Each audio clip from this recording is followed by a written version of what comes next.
I'm Francis Dearnley, and this is Ukraine, the latest. Today, as reports allege Moscow lost 96 cruise missiles as a result of last week's strike on Russia's Engels airbase, we assessed the latest bombardments of the past 24 hours and the new defence summit of European leaders taking place in Paris. Later, we discuss the gargantuan task of archiving source material and testimony from the war. Bravery takes you through the most unimaginable hardships to finally reward you with victory. It's the worst carnage that this world has seen since World War II. Absolutely fascinating. We are with you, not just today or tomorrow, but for 100 years. Nous ne pouvons pas, comme Européens, laisser gagner la Russie en Ukraine. Nobody's going to break us. We're strong. We're Ukrainians. It's Thursday, the 27th of March, 3 years and 32 days since the full-scale invasion began. And today I'm joined by our Associate Editor of Defence, Dominic Nicholls, our Europe Editor, James Crisp, and Maksym Demydenko of the Ukraine War Archive. But first over to Dom for the latest in the military space. Well, thanks, Francis. Hello, folks. Emmanuel Macron is hosting European leaders, including President Zelensky and Britain's Prime Minister Keir Starmer, right now at the summit in Paris. This is the latest coalition of the willing sort of get together. 31 heads of state at the Élysée Palace for the talks. More from James on that shortly. Although I do note, somewhat obviously, Russia's foreign ministry has accused Britain and France of hatching plans for what they say are military intervention in Ukraine under the guise of a peacekeeping mission. So this is Maria Zakharova, Russia's foreign ministry spokesperson, saying that such an intervention could lead to a direct clash between Russia and NATO, although, as ever, she provided absolutely no evidence whatsoever for that. Anyway, into Ukraine, and Russia has been accused of deliberately targeting civilians in an overnight strike on Kharkiv in the northeast of the country. A large-scale drone attack last night injured at least 21 people, including a child. It hit residential buildings, other civilian infrastructure, according to local officials. Russian drones also struck the cities of Dnipro and Sumy. Now, Kharkiv Governor Oleh Sybenov, writing on Telegraph, following the attack, said, "Today, more than a dozen drones have hit our Kharkiv, one of the largest cities in Ukraine. No country should have to go through this." Now, reacting to the strikes, Andriy Yermak, President Zelensky's chief of staff, said the desire for peace looks different. Russia continues to strike civilians. And Denis Shmyhal, Ukraine's prime minister, said the attack shows Russia is not seeking peace. Russia is continuing its terror against Ukraine and attacking peaceful cities, he said. Now, that strike was part of wider attacks across the country. Yesterday, 86 drones and one Iskander-M ballistic missile were fired, resulted in one person killed, over 30 injured. That fatality was an elderly woman in Kherson Oblast. She was killed by ammunition dropped by a drone. So this so-called drone safari of Russian troops trying to terrorize civilian population continues, largely unremarked by the global media, that we do what we can. Now into Russia, and Ukraine's general staff today say that the commander of the 1st Battalion of Russia's 9th Motor Rifle Regiment was killed in a strike on a command and observation post just inside Kursk Oblast. This took place about 20 km west of Sudzha along the border. This comes from the Kyiv Independent. There's no way to verify the claims. What else in Russia? Russia's FSB security service accused Ukrainian spy agencies earlier today of trying to recruit Russian citizens to obtain military information by posing as staff of a US think tank.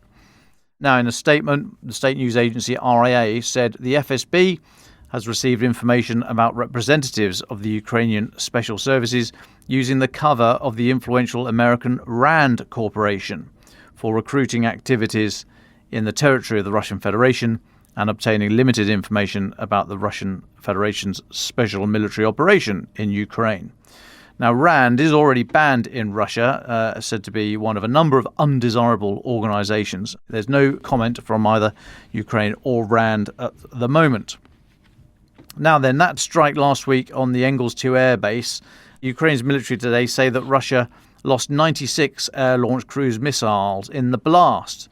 That airbase in, it's about 600 k's ish east of Ukraine, houses the big strategic Tupolev bombers, was hit by a swarm of low-flying drones on March the 20th, so a week ago. There was a very, very large mushroom cloud explosion and a series of secondary blasts, we reported at the time.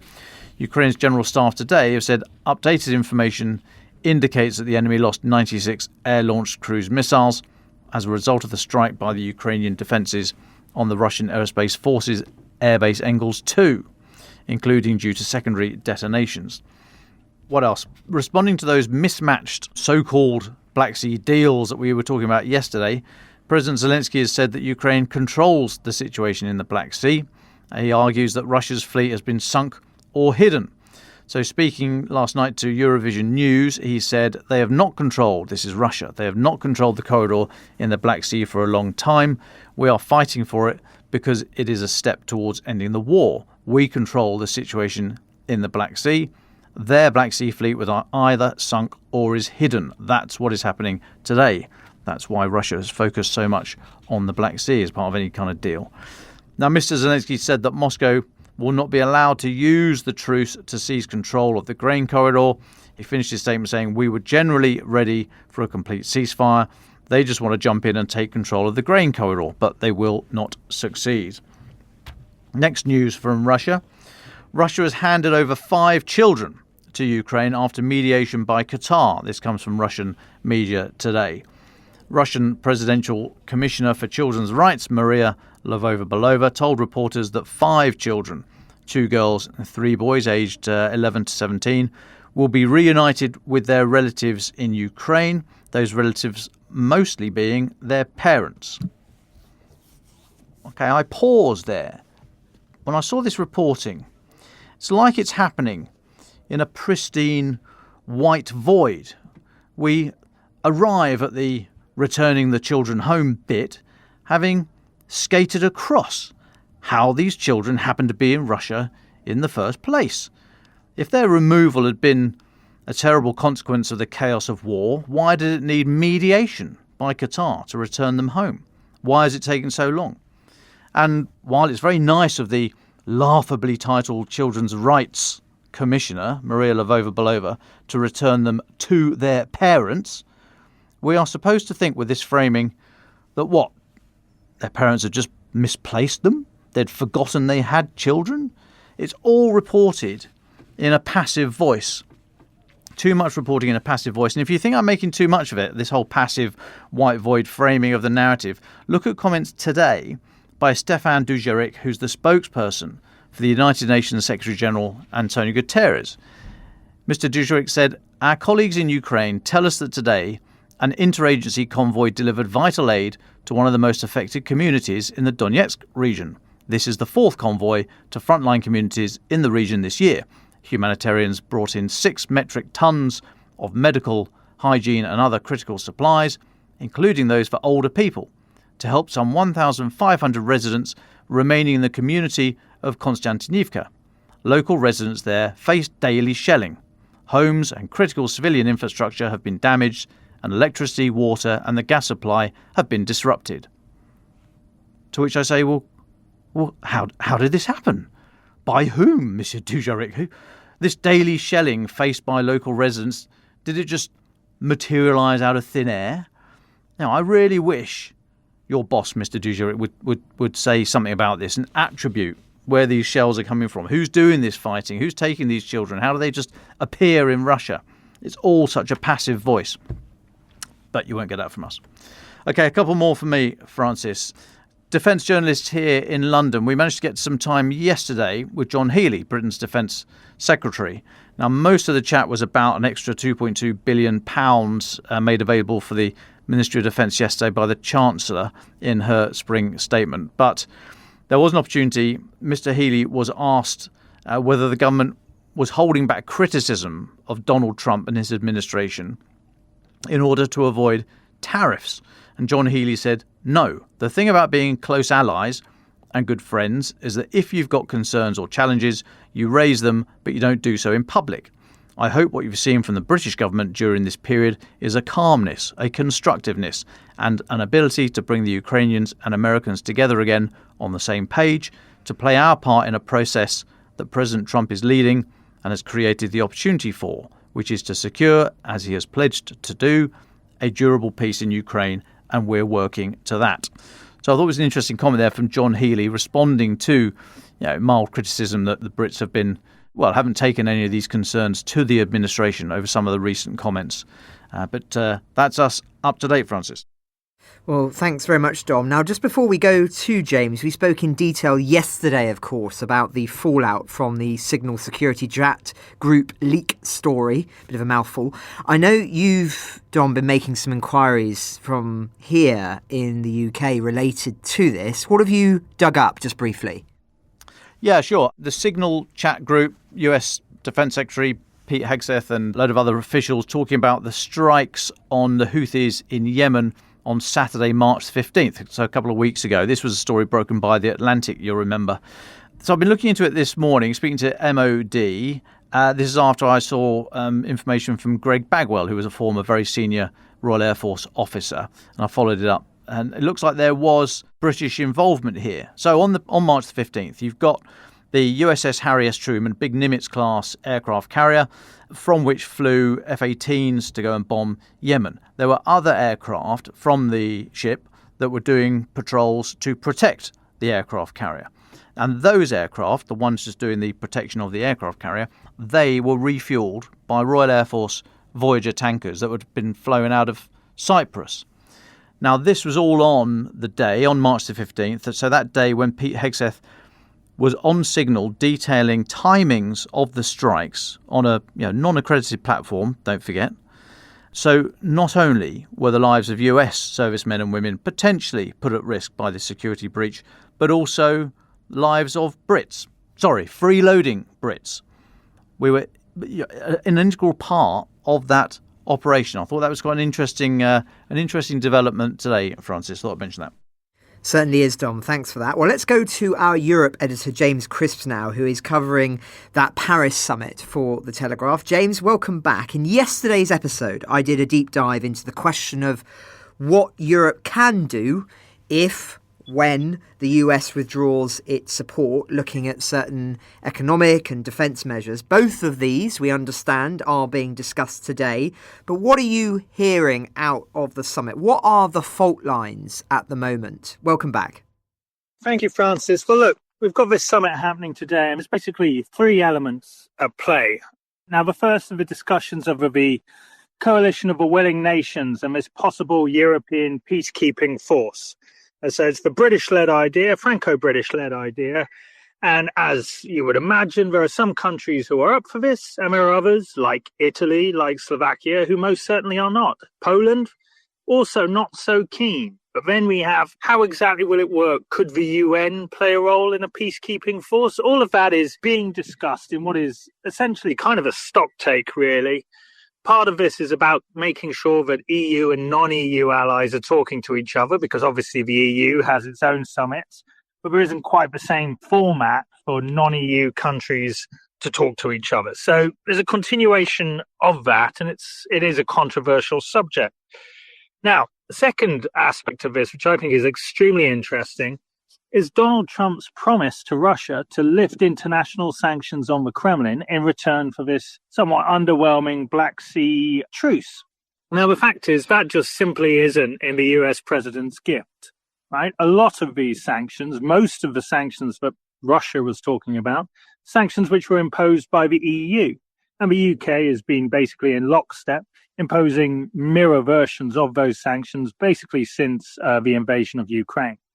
So that means Donald Trump has to ask Europe to lift the sanctions if he wants his deal to get off the ground. Now, Donald Trump has made it quite clear that Europe has no role to play in the peace negotiations. The Europeans say no peace in Ukraine without Ukraine, no deal for Europe without Europe. Well, they've been ignored, but now they have some leverage. So, can they get their foot in the door, or will Donald Trump put the pressure on, say, I'll pull out of NATO, say, I'll hit you with yet more tariffs, will some of the countries who are, not bordering Russia, who are more sort of just kind of would like the whole sort of issue of sanctions to go away and for the status quo of cheap Russian gas to be resumed, will they break ranks? Can Europe stay united under that kind of pressure? We'll have to see. I mean, talking about a united Europe or a divided Europe, this summit's being held a week after a summit in Brussels, which I was at, where the plans were discussed to raise investment by a substantial amount. The plan to sort of hopefully raise 800 billion euros to rearm Europe.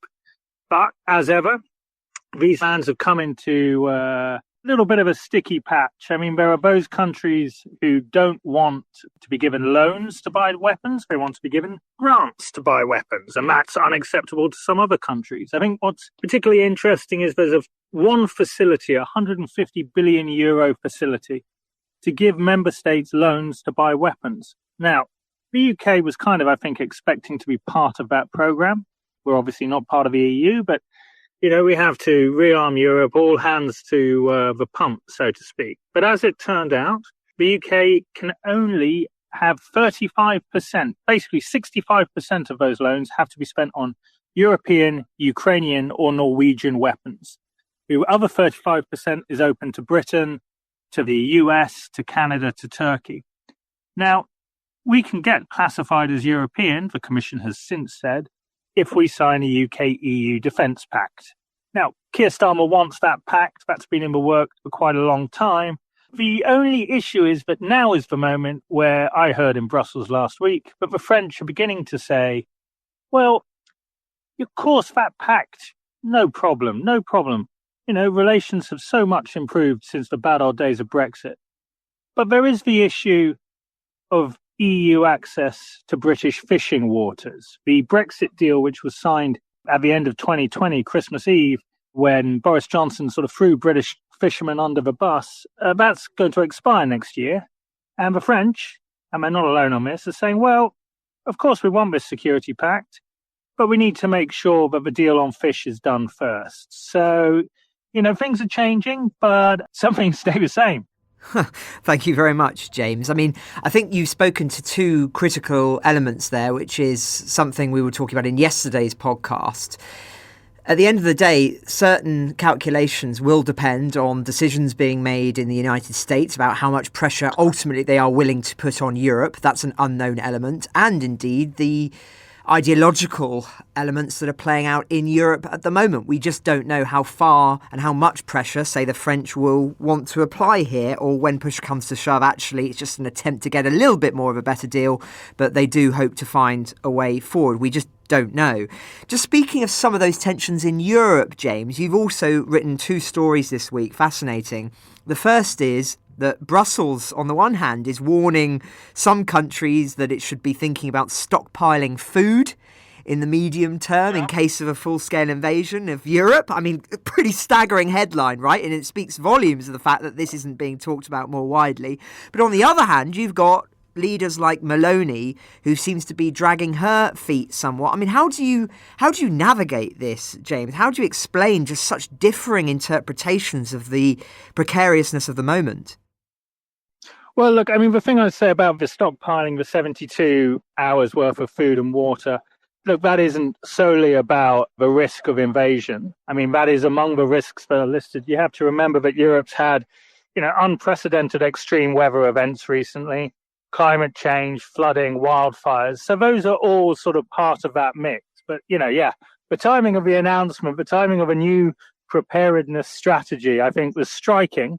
But, let's not over egg the pudding, right? That is advice from the Commission, non-binding advice to Europeans. And if I tell you that among the advice is introducing an EU preparedness day and putting preparedness into school curricula, you can sort of see that they can say that this is a good idea, but there's no guarantee that European capitals will suddenly start listening. Now, Meloni is, I think, one of the most fascinating leaders in Europe today. I mean, this is, in a sort of a strange way, she's got some similarities to Keir Starmer, despite being a hard-right nationalist, which I think we can all agree is an accusation you'd never sort of level against Sir Keir. But Meloni is sort of looking to make herself a bridge between the EU and Donald Trump, because she shares a lot of politics with Donald Trump, but Italy is in the EU. And that's a mirror of the strategy she successfully did last year, where she basically made herself a bridge between soft Eurosceptic right-wingers and pro-EU conservatives. And, by doing that, she was able to drag Europe to the right, significantly to the right, on migration. There's a reason why Europe is now willing to allow, under European law, offshore detention camps for failed asylum seekers. And one of those reasons, a very important reason, is Giorgia Meloni. Now, back when she took power, everyone was thinking, she's going to leave the most right-wing government in Italy since Mussolini. She's a populist. She talks about Brussels forcing people to eat insects. But actually, she's proved herself to be an incredibly canny stateswoman. She's introduced sort of a rare stability to Italian politics, which, famously governments have an extremely short shelf life. Well, she's done 2.5 years, which ain't bad. She's very popular. But can you continue to play both sides against each other if on one side you've got Donald Trump? I mean, this is what Keir Starmer's also trying to do. He's trying to balance Europe and America and play both sides, kind of like a sort of a much more boring Clint Eastwood in Fistful of Dollars, right? Meloni, I'd say arguably a more interesting leader, is also trying to do the same, but the pressure is going to increase. And at some point, she is going to have to start making decisions. And one of those decisions, she is not backing the coalition of the willing in terms of Italian troops. Now, there's domestic reasons for that. She's got a difficult coalition partner who's got a direct line to J.D. Vance, by the way. And we know that the Trump administration has no problem about meddling in its allies' domestic politics. Just ask Germany about that. So her sort of softness and foot dragging on both coalition of the willing peacekeeping force, she said it was risky, difficult, complex, and also introducing sort of new problems which will slow down negotiations over the EU's Rearm Europe plan. That is basically so she does not anger Donald Trump. After Trump did his dressing down of Zelensky in the Oval Office, there was basically one major European leader who didn't go on to X and say, we are standing with you, or something to those words, you are not alone. And that was Meloni. I mean, Meloni later called for an immediate summit between the US and the EU, and Washington just ignored her. So Donald Trump may have thought that she was a fantastic woman. They may love the fact that she's pally with Milei in Argentina. But, at the end of the day, if MAGA is sort of going to go global, if you don't toe the line, they'll find someone who does. I mean, look at what's happened in Britain with Reform UK. Nigel Farage says something about, Stephen Lennon or whatever the guy's name is a convict. Elon Musk doesn't like it and starts talking up a rival. I'm afraid the White House, they're not really a bunch of people who seem to be that into dissenting voices. And I think Meloni is at risk of finding that out. Indeed. Well, thank you very much, James, for that overview. One final subject I just wanted to run past you very briefly, and thank you for your time today. I know it's a very busy day for you, and that's Greenland. We've not really spoken about that on Ukraine the Latest very much, but of course that is also relevant given what you were just speaking about and the demands by Donald Trump that Greenland essentially become a part of the United States or be annexed by the US for its own security. I mean, this is an autonomous Danish territory, a NATO country.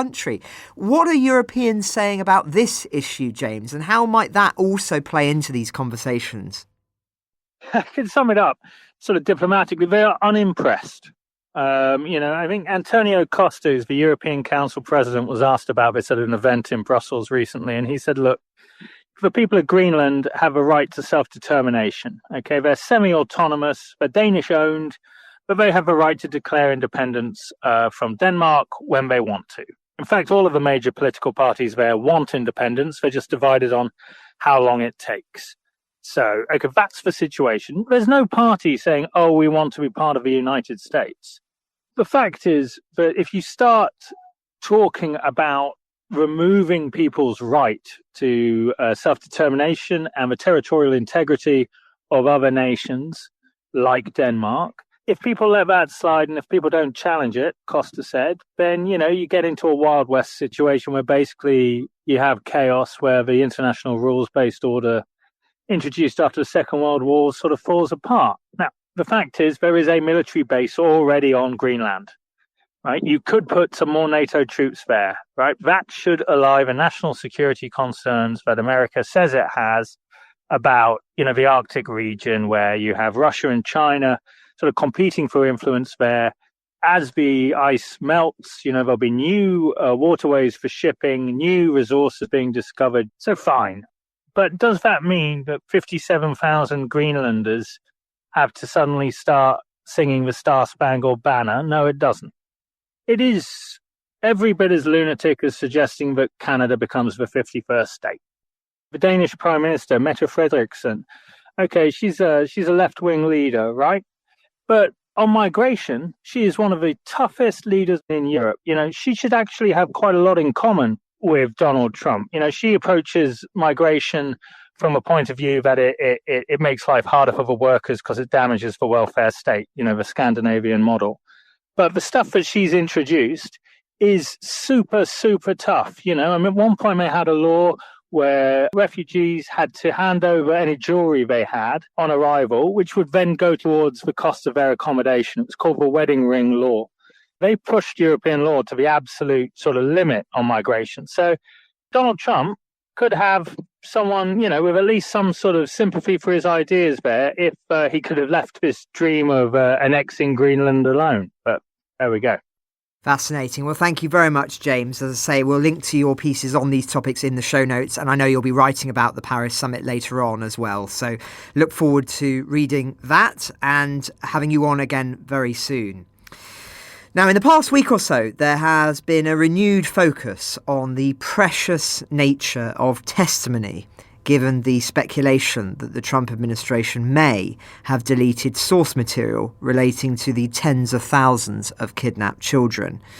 So now seems like an opportune moment to put a spotlight on those organisations who are archiving testimony from people, not only in pursuit of justice, but also, of course, for future historians.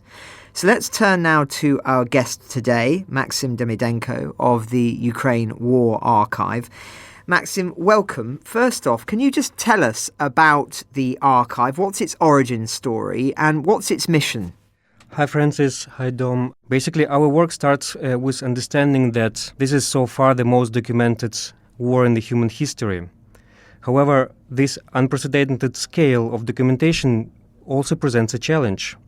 How do you collect, catalog and cross-reference and preserve this massive amount of digital evidence effectively so it stays as a memorial to the atrocities but also serves as a legal evidence in courts of law?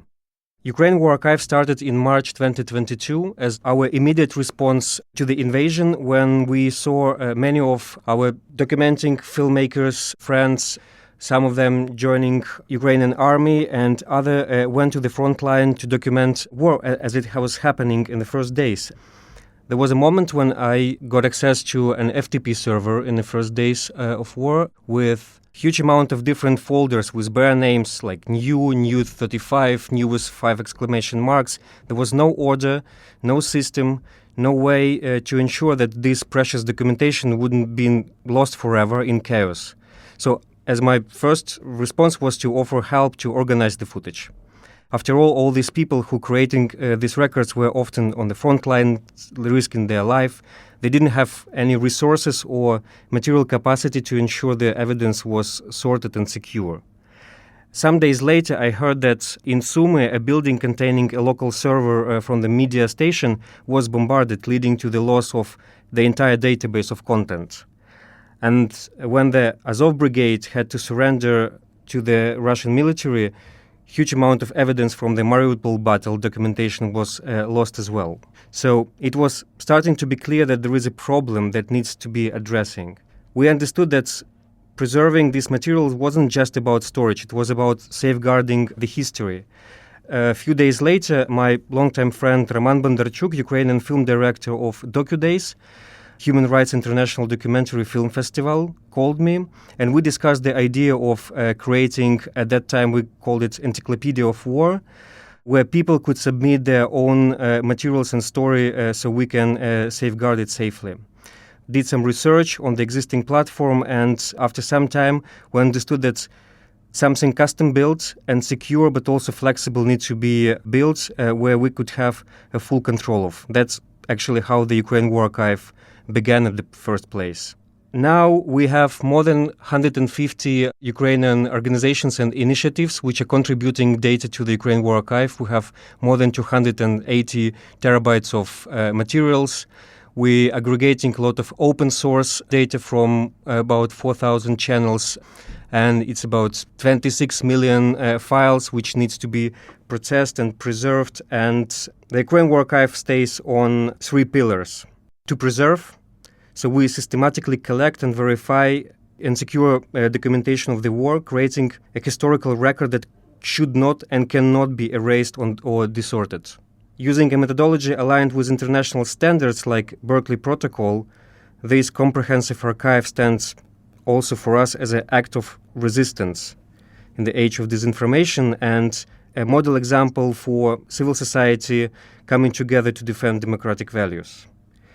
The second one is to prosecute, to enable justice now, and archive serves as a resource for legal accountability, providing secured evidence to support war crimes investigations and prosecutions. And our platform allows investigators to search and cross-reference materials through different sources and analyze evidence. By transforming fragmented evidence into a coherent legal narrative, we're trying to help to bridge the gap between documentation and justice, and also to prepare. So the archive offers an insights into the nature of modern warfare by analyzing patterns of military aggression and civilian resistance and information operation. We hope to develop more effective protection strategies or suggest those to researchers and policymakers as a valuable resource for their work to safeguard and strengthen civilian response mechanisms.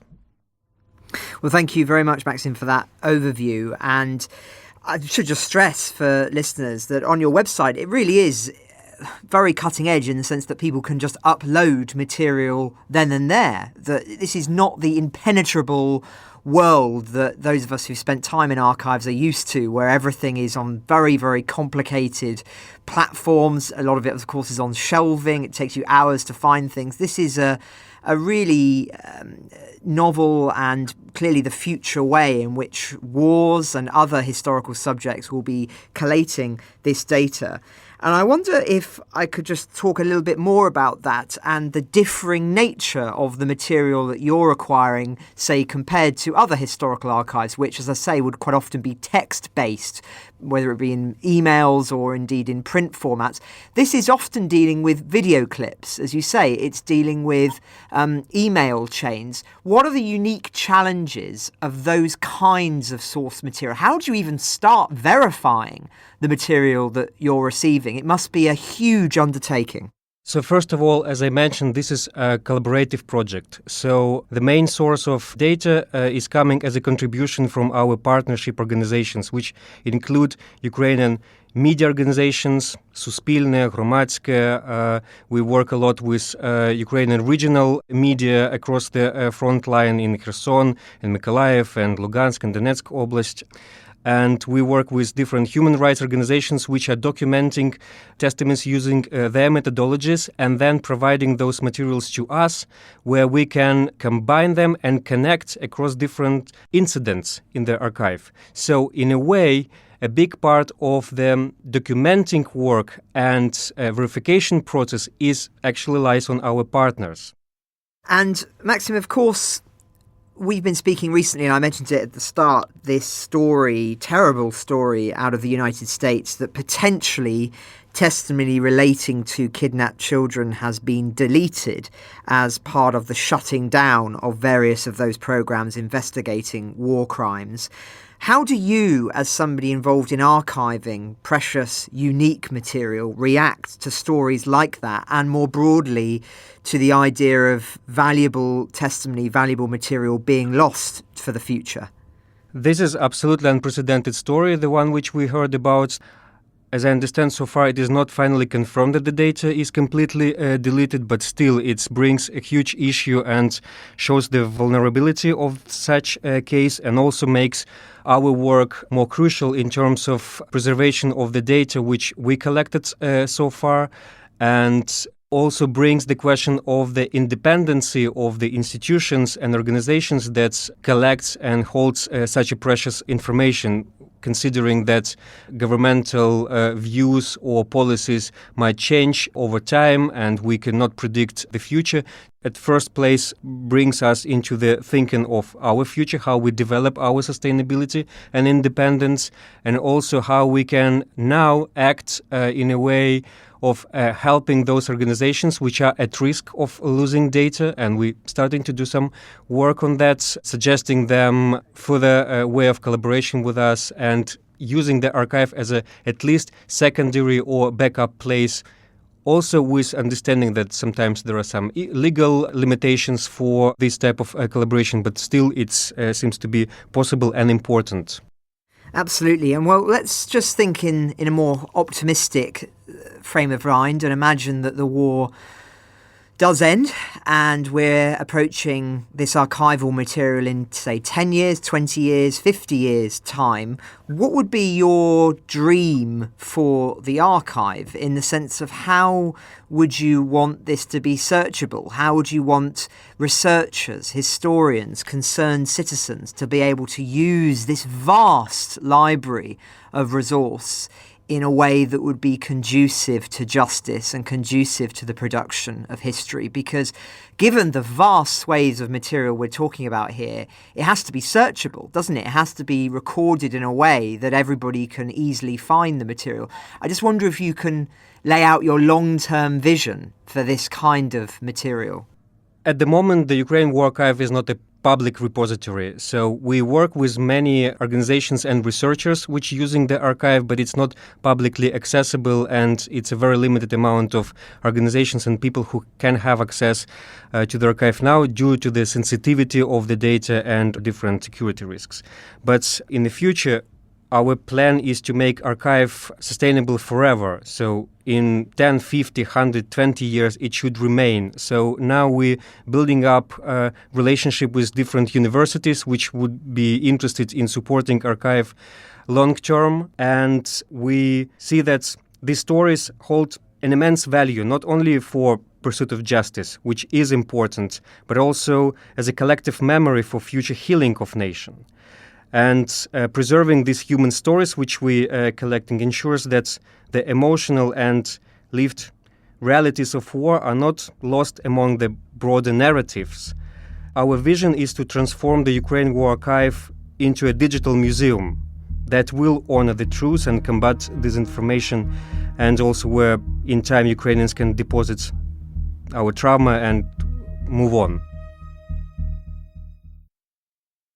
Well, thank you very much, Maksym, for your time today. And it raises really a question of what we'll do with the podcast in terms of archiving, because, of course, this is also a historical record as much as it is daily reporting. So a really interesting subject. As listeners will know, this is very much something I care deeply about. So thank you very much for coming in and for your time today, Maksym. And I'll come back to you in a moment for your final thoughts. But Dom, you've been listening to this. You may have some thoughts of your own. I should say, though, Dom, you'll recall that yesterday you were cruelly lambasting my Paisley 1960s tie. And I'm shocked to see that you're wearing one today for once. Good to see you finally took some inspiration from my wardrobe. But anyway, where do you want to leave listeners? Thanks, Francis. I do scrub up well every now and again. I've got my regimental cocktail dinner this evening, so I'm dressing up for that. Anyway, where am I going to leave you? The minerals deal. Who remembers that? That was about, crikey, what was that, 10 days ago? Feels like a couple of lifetimes. Anyway, the minerals deal looks like it's coming back. So I've been looking at the feed from Timothy Milovanov, who's a professor at the Kyiv School of Economics. I think he's got some pals in government. He's putting a few bits of information out about what this new draft minerals deal might look like, and it's suggesting that the board that will govern this thing will be made up of 5 members, 3 from the United States, 2 from Ukraine, but importantly, the US will have a veto.